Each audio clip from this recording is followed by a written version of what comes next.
This is a northern pastor.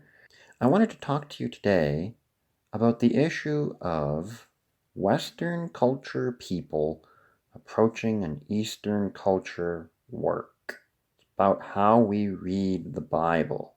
I was introduced to this issue by Dr. Jeffrey Pulse 2 years ago when I went to a preaching workshop that he did, and he showed us that when we read the Bible, we're basically having two thinking styles hitting each other. We're having the Western style, which is much more linear. A leads to B, leads to C, leads to D, leads to E, which gives us the conclusion of F. St. Paul writes this way in pretty much all of his letters. He's very Western in that type of argument. The other thought process that's going on is the Eastern style, which is much more of a spiral. You have point A, which brings us to point B, so we'll revisit point A now, which then we can now go to point C, go to D, and in the middle of D we'll go back to B, and then finish off D, and then go to E, come back to C and B, go around again, and talk about F, which then brings us back to A. Right? The Western mind doesn't think this way and gets very confused in trying to track the logic. It just doesn't seem to work. 1 John is a good example of a spiral kind of thinking. And the thing to remember is that the Bible is all one theology. And sometimes we have a hard time with that, especially Baptists, I've noticed. They have a very hard time with this idea that the Bible is all one theology. We're ready to say that the Bible is one narrative, but it's hard for us sometimes to say that the Bible is a unified theological narrative. And because we have a hard time thinking of the Bible as a unified theological narrative, we're not always comfortable taking the New Testament and reading it backwards into the Old Testament, which is something that the early church and Martin Luther did all the time. And really there's nothing wrong with that, because it is a unified theological narrative. And the Bible upholds this theological narrative through the weaving of motifs or images, which usually start in Genesis and then get woven all throughout the Old Testament. And then you get to Jesus, where the motif gets something new happening to it, or the motif gets completely reversed. And then you're brought to fulfillment of this motif in the new creation. I'll do one example. There's lots more that you can do, but I'm just going to give one to show how this works and the depth and meaning that the Bible builds through these motifs, and how we can actually use these motifs to read the New Testament backwards into the Old. Right? So you start with Genesis 3. Adam and Eve, they eat the fruit of the tree of the knowledge of good and evil. And the first thing they discover about themselves is actually that they're naked. They have no covering, and so they try to cover themselves with fig leaves. Of course, this doesn't work. It's not good enough. Man can't cover his own shame or his own sin. There's nothing that they can do. There's nothing that's ever enough to cover our own sin and guilt, because as the Bible tells us, there is no forgiveness of sins without the shedding of blood. And so they hide.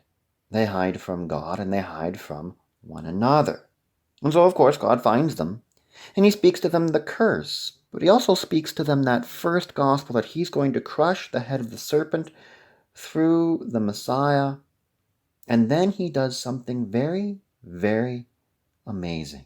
Right after talking to them about the sacrifice of the Messiah, who will defeat the devil by having his heel bruised, God makes the first sacrifice. He says to Adam and Eve that they're now going to die, and now they see what death really is. And they also see that it's going to be death that covers them.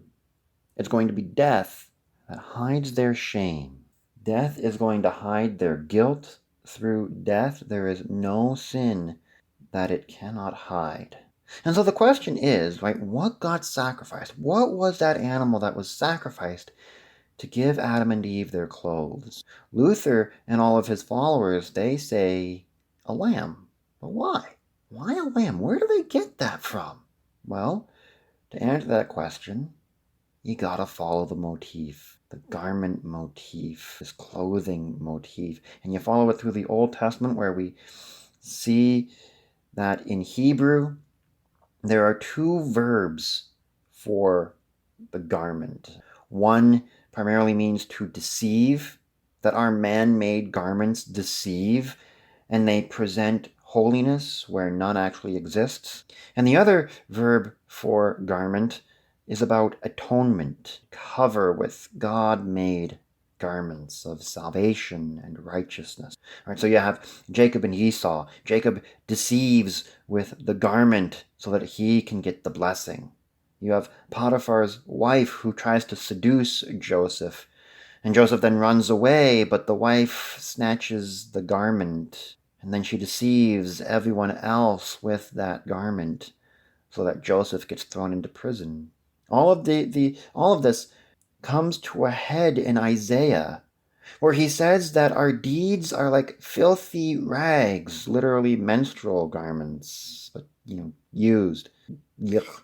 Right? Because this isn't necessarily about being dirty, but being unclean, separated from God. He's saying in Isaiah that our deeds, they're not helping with our relationship with God. In fact, they're making the whole thing worse. But there's one coming who's going to clothe us in righteousness. And he's going to give us the garments of salvation, just like the bridegroom adorns his bride. And then you have Jesus, and he tells us of the wedding feast, where the host gives all his guests garments. He provides the garments to every single one of his guests. But then there's just one who is wearing his own garment. Right? These are his fig leaves. The other guests, they wear the garments of atonement. But this one guest, he wears the garment of deception, the man-made garment, the fig leaves, and he gets thrown out. He gets rejected because he refused to wear the salvation garment. And then you have Good Friday. Right? And the regular practice for the Romans would be to strip the one who was crucified. And so Jesus on Good Friday, he takes our shame, he takes our sin, he takes our nakedness, and he is uncovered in the sight of God the Father and all those around him. Now, he stands where we deserve to be. He stands in Adam and Eve's place. He is naked and he is uncovered. And then we see in Revelation 7 and also Galatians 3 that we get clothed. We get the garments of salvation that cover sin and shame and nakedness. And hey, they're Jesus. It's Jesus' righteousness, and Jesus' salvation, Jesus' death on the cross. So why do Luther and the early church fathers say that Adam and Eve saw a lamb being sacrificed and put on lamb clothes? Because Jesus is the Lamb of God. And he covers all our sin, all our nakedness, and all our shame with his own body and blood through the cross. These guys are following the motif. And then they read the New Testament back into the Old to show that golden thread of Jesus that runs throughout the entire scriptures. So if you remember that spiral again, that spiral of Eastern thought, the motif then is a straight line running straight down that spiral. And every time that line hits the spiral, that's the motif. Each instance of the motif building upon the last, and all of it pointing to the fulfillment that Christ achieves for us. That's amazing. It's wonderful to watch. Once you get these motifs, you see them everywhere. It can be hard to keep them all straight, but it is really mind-blowing once you see it. God bless you all. Catch you in the next one.